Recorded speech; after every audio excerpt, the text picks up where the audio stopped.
بسم اللہ الرحمن الرحیم۔ سادگی۔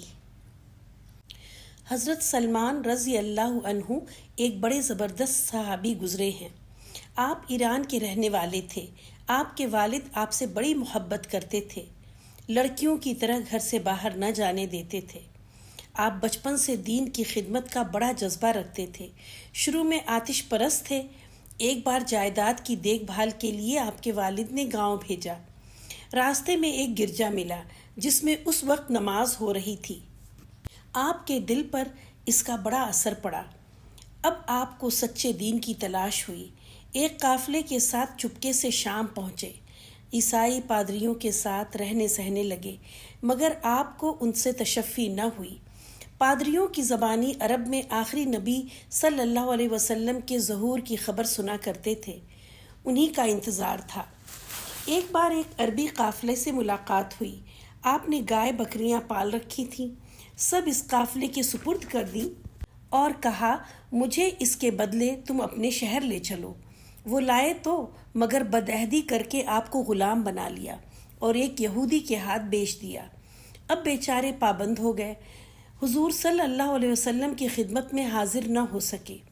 حضور صلی اللہ علیہ وسلم جب ہجرت کر کے مدینہ پہنچے تو اتفاق سے آپ بھی ایک آدمی کے ہاتھ بک کر مدینہ آئے۔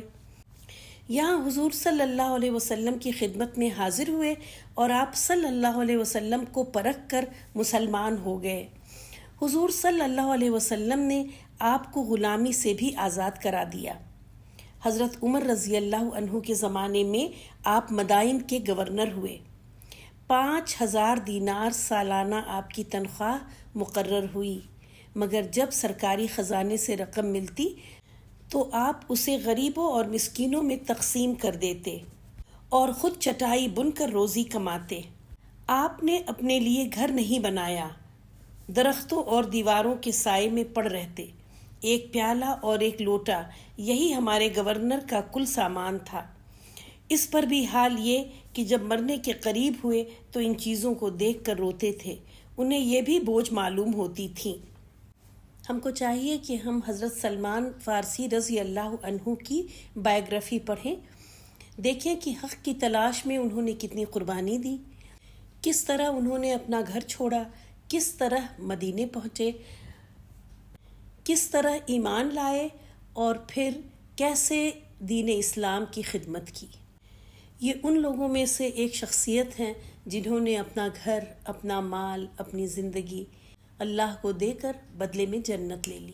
اب ہمارا کام ہے کہ ہم ان کے بارے میں پڑھیں اور اپنے بچوں کو بتائیں۔